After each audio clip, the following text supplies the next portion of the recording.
Ooh, let's see what we have here.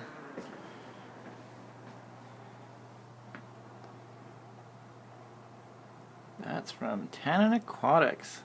Exciting.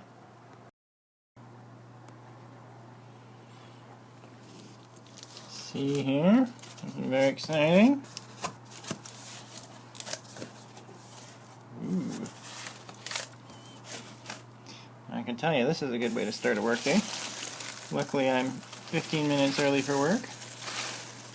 That's a lot of exciting things. Anyway, I think I'm going to have to be responsible here and save this for after work, but I'll show you exactly what I got when I have a chance to properly unpack it.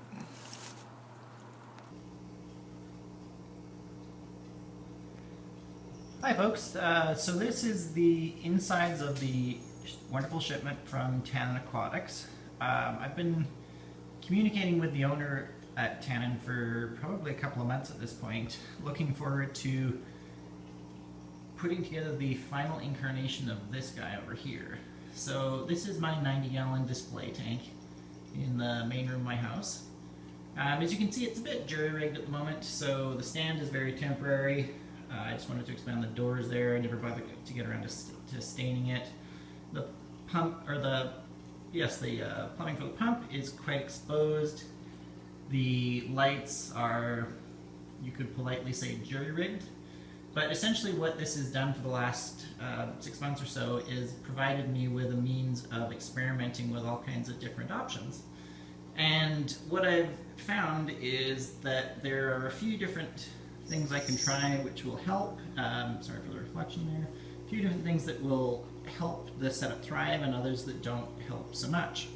So I'll put up a couple of photographs later on of what the tank looked like and how it's transitioned, but at the moment I've kind of got enough of a feel for how it will work in order to come up with what I'm going to call the final incarnation. As you can see, the water is set to be quite tannin filled, so obviously an order from Tannin Aquatics seems very appropriate at this point.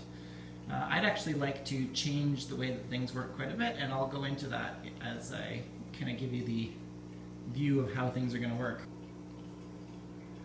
When you're working with an aquarium that has a lot of botanicals in it or a lot of tannins in it, the water chemistry can vary depending on what you add to it. So given that our aquariums are closed boxes filled with water, nothing goes into them or comes out of them that we don't control. That said, in order to keep most of our aquariums working at their optimum in terms of maintaining our livestock and our plants, you are going to be changing water. So every time you change water, you're taking not only water out, but you're also removing some of the botanicals, some of the tannins, and you're not always adding those back in.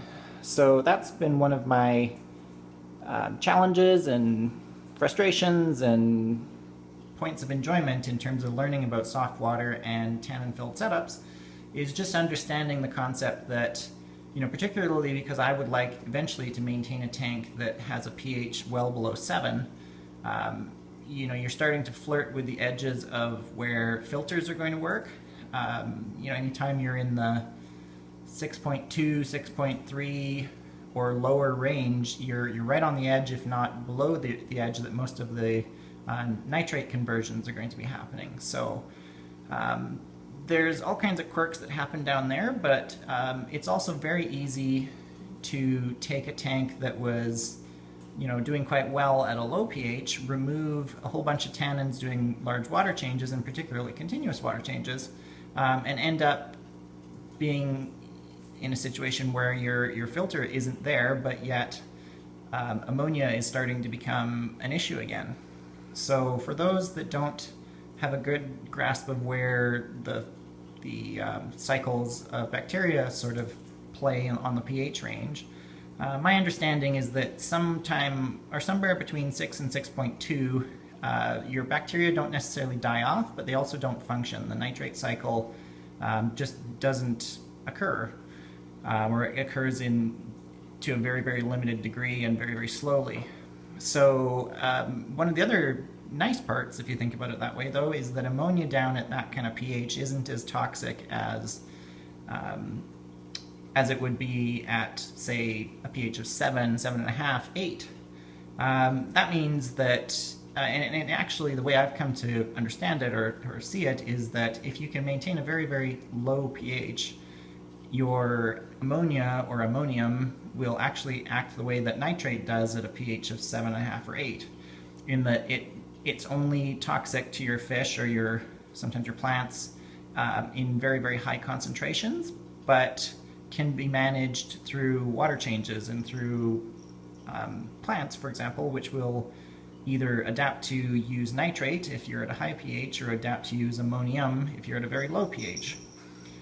So to circle back to the point of this discussion, given that our systems are always in a state of flux, given water changes and given additions of botanicals, for example, which will lower pH, or additions of buffers, which might raise pH if you were to do that, you have to think of your aquarium as being a balance.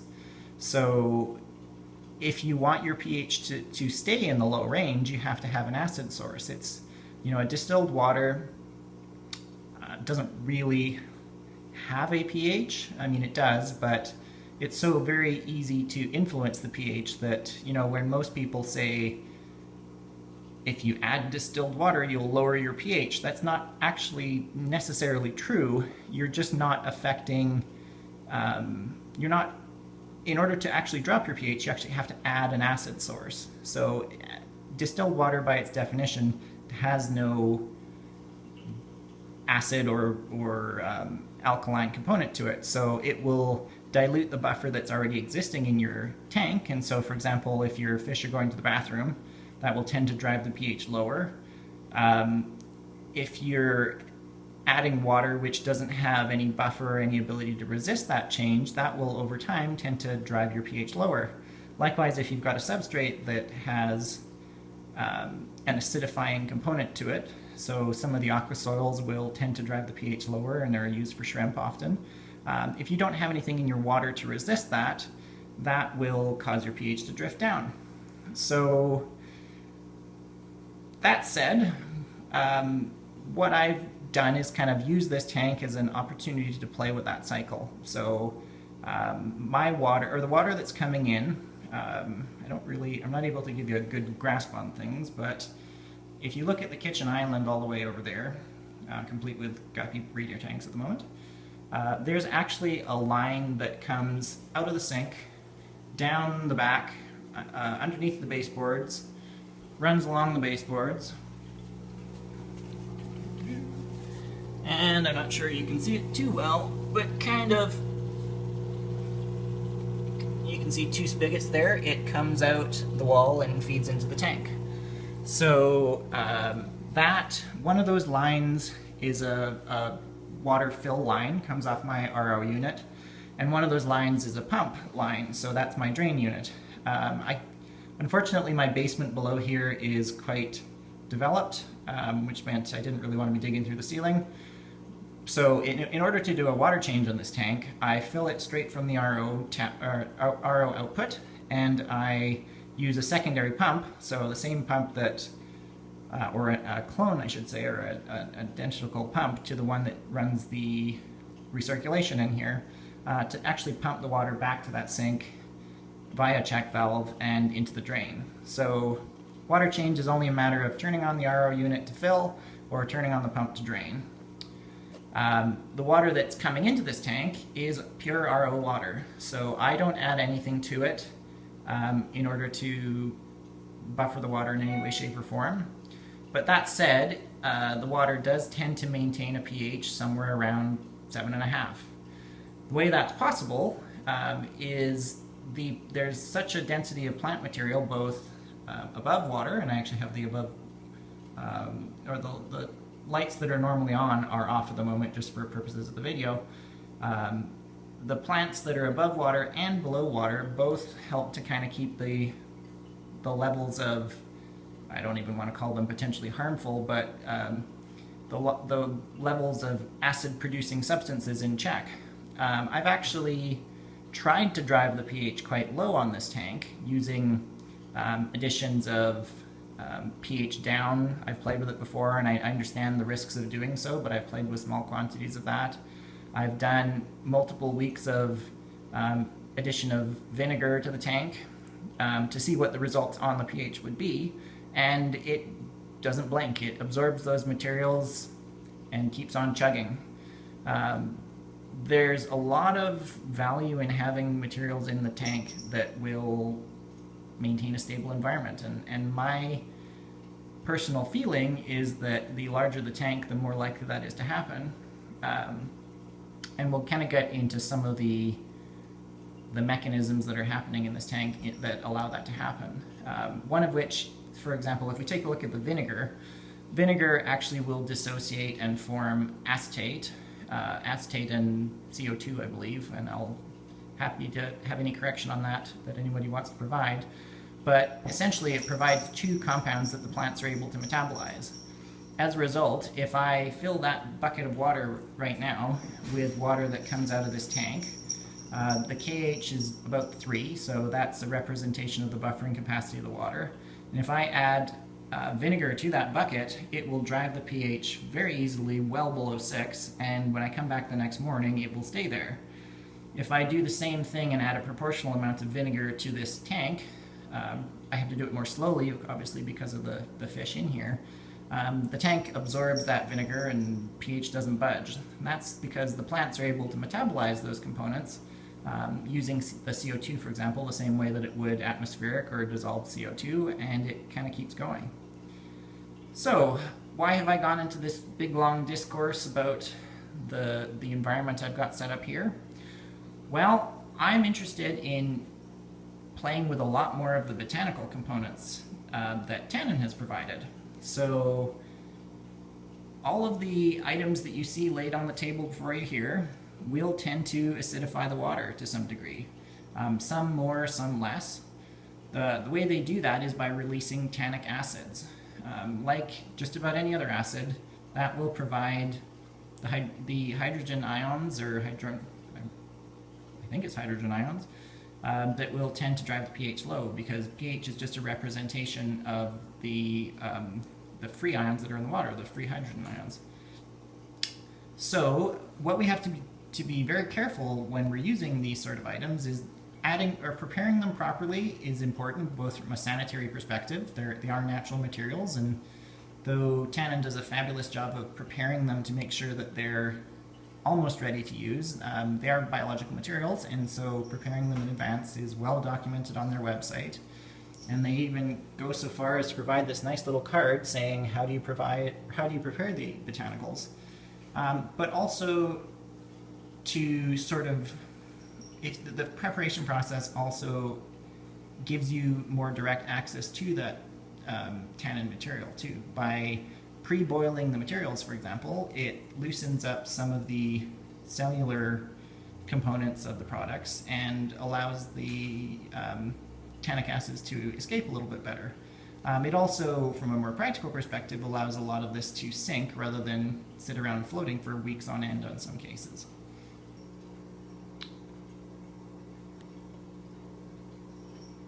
So the mix of items that I've ordered from Tannin, I actually asked them to bias us towards items that would have a longer shelf life than average. I mean, I understand that all of these will slowly break down and decompose over time, and that's fine. I don't have a problem with that. Just with, you know, the time to ship things up to Canada and just the cost of maintaining some of the bigger tanks, and most people that work with botanicals seem to be biasing them towards smaller tanks, but you know, with 110 gallons of water there, 90 gallons of main tank and 20 gallons plus of sump, I just wanted to be, you know, economical in terms of my purchases. So even though I'll be showing you some items that you can, well, all of these items obviously you can find on Tannin's website, they did go through and make any, I said feel free to make any substitutions that would let things last a little bit longer. So I've chosen items that Tannin's posted on their blog as being really long-lasting, but I've also allowed them to make any substitutions that they felt would help. So starting here down at the bottom, let's look at the leaves.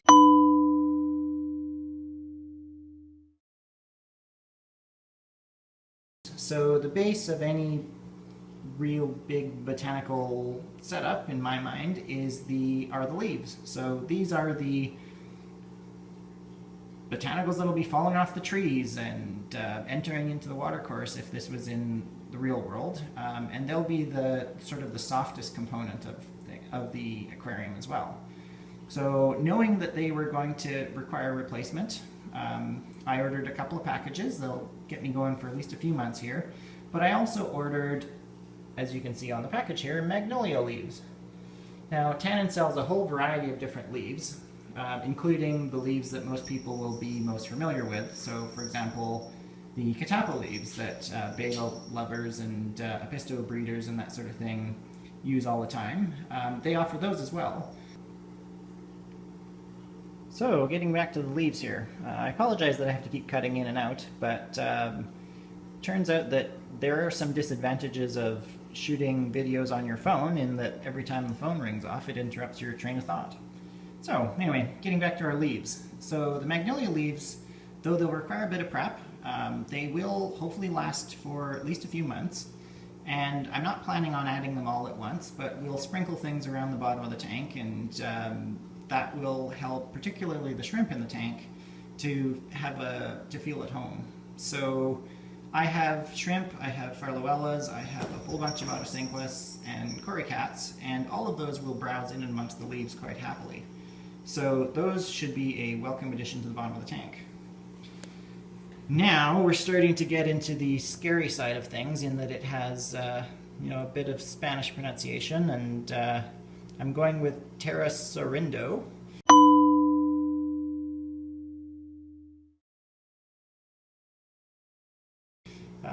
Up here in Canada, we may speak French on occasion, but Spanish is beyond my experience. These, I believe, are they're a smaller pod, or sorry, they're a medium-sized pod, but they're one of the more durable pods. So those will require quite a bit more boiling.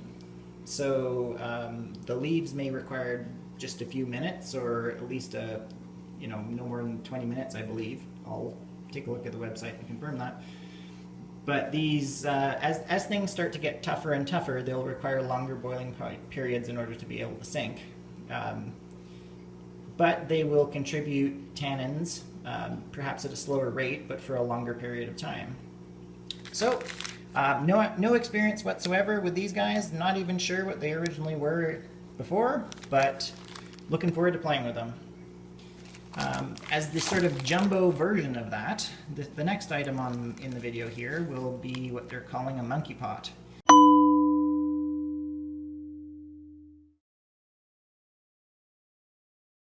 I believe these are cases for nuts that grow in the forests down in South America. But regardless, they're kind of like a super version of some of these smaller pods, in that the shells are quite thick, require quite a bit of prep in order to get to sink, but are quite durable. So on that same sort of theme of long-lasting durable items, I'm looking forward to playing with this monkey pot. I'm actually not sure if I'm going to be putting this in the big tank or if I'm going to offer it to our goldfish to play with. Not that goldfish need the tanks, but they seem to enjoy having a bit of intellectual stimulation in their tanks, and so we'll see where that one ends up. Next on the line, we have some Rio Fruta pods.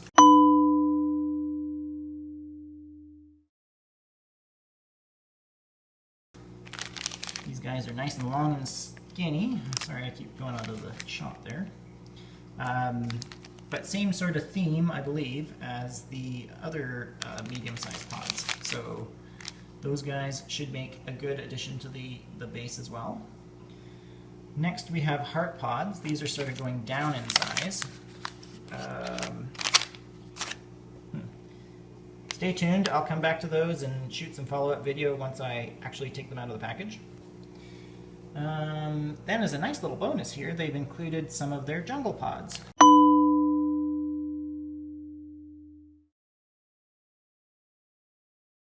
These, I believe, are quite popular amongst the apisto keepers, because you can see they kind of have an open, they're like a pod that's opened in half, or kind of had something come out of it. So they provide a nice shelter for fish to seek caves and natural sort of occurrences to either lay their eggs in, raise their fry in, or just to kind of seek shelter from bigger fish. Next up on the durability list, maybe we'll go down there. I was particularly interested in a blog post that talked about the moricals, or however you pronounce that.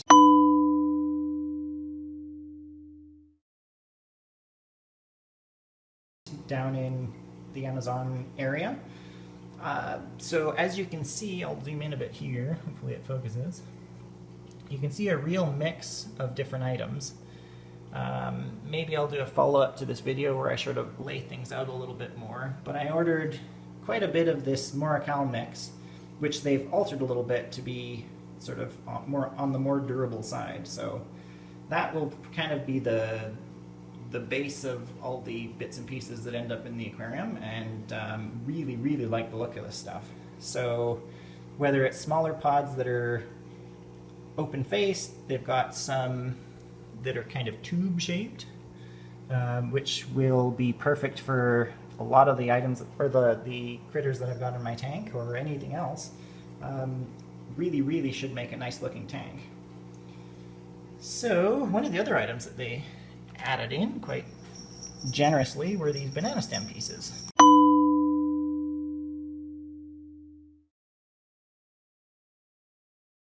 I think these are really cool looking. I'm not sure where they fall on the durability spectrum, but they look really nice. Once again, I'm not sure if this is focusing, but we'll do a better job when things are out and when I'm starting to do some layout in the tank. Hopefully you get a better view of that. Then, I think the last item that they've included, other than I'll put a plug in for their very cool carrying bag here. I'm sure I can find use for that one.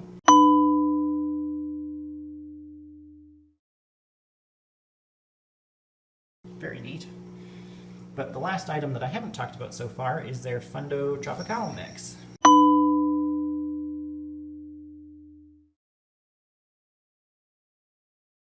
This is what they're calling a substrate enhancement. I'm not sure what it's made out of. I believe it's a cocoa or a coir mix. I think I've seen similar items around that are kind of made of coconut shred. I was really interested in this because it seemed to be coarser than most of the stuff I can find around here. So ordered a sampler pack and we'll see how it makes out. Bear with me and I will open up that pack there. Okay, here we go. Now we have some heart pods.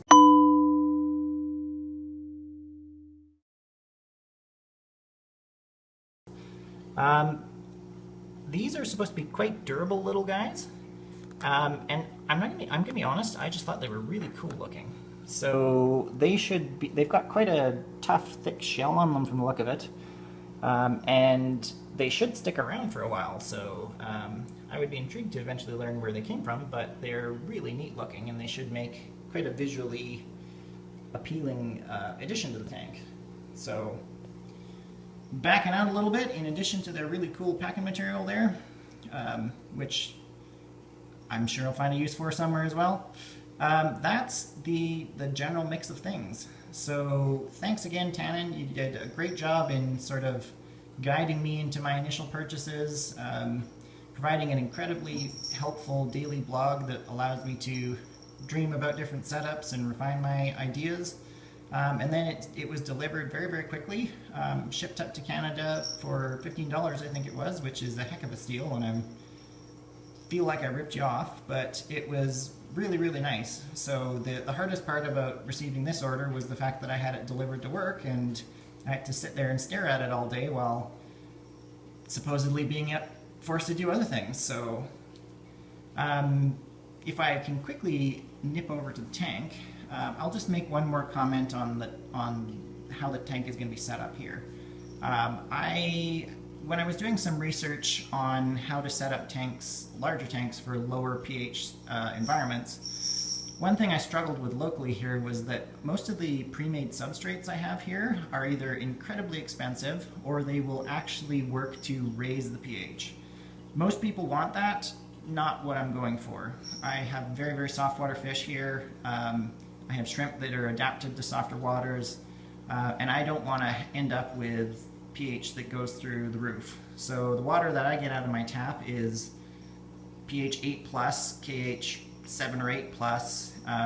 One of our club members here did a direct comparison to a water sample that had been taken in Lake Tanganyika, and the differences were not really all that remarkable. So for someone who lives in an area with Tanganyikan quality water, it's interesting to set up soft water low pH tanks. So when I was looking for a substrate, I didn't want any of the standard choices, and a lot of the substrates that offered the option of lowering the pH were very expensive. So some of the aquasoils and that sort of thing. To do a 90-liter tank, or 90-gallon tank, sorry, with a thick enough depth that I could create tiers, it was going to be very, very expensive. The only choice that was going to, at least in my mind, help drop the pH rather than being neutral, so something like a gravel is often neutral, was peat. Now, it's not the most environmentally sensitive choice I've found, so take that with a grain of salt. I didn't realize that the harvesting methods on a lot of these peat bogs leave something to be desired in a lot of cases, but I found that out after I started using it. There's actually a full cubic foot of peat in here, so very, very thick substrate. You can see it was up to 6 inches deep in the back. Originally this tank was set up with a bunch of different tiers, and you can kind of get a feel for how I created some of the tiers with little blocks of wood. If I go around to the side, you can see where substrate supports have been exposed. That has been the colony of, I've got a colony of Brochus splendens in here, has been acting like a group of boisterous clown loaches and systematically leveling the entire tank. So it's a very light substrate, but it also, as you may know, a lot of people, when they're looking to lower the pH or soften their water, will actually go to peat and use peat filtration to do so. So I decided to go one better and make the substrate of the whole tank out of peat. I read some articles saying that it wasn't a problem. I had plenty of people warn me that I was going to burn the roots off of all of my plants. As you can see, that just hasn't happened. But it also hasn't been the pH crash that I've been expecting. So as part of my re-exposure to the world of chemistry, there's a whole bunch of things going on here that I just don't completely understand yet. So anyway, I will probably continue to use the pH or the peat substrate in the future tank, so I'm going to have to be very careful about how I add botanicals to this tank, but that's where they're going. In terms of transitioning from this wonderful group of material to what will be in this tank in its future incarnation, I'm going to be adding things very, very slowly. So given the KH of my water is maybe 1 or 2 at any given time that I measure it, it's very, very low, which means that though all the plants in this tank seem to be fighting any acid addition that I can manually create, the botanicals that you see here are a source of acid. So I don't have anything other than the plants and a very small amount of buffer to counteract that.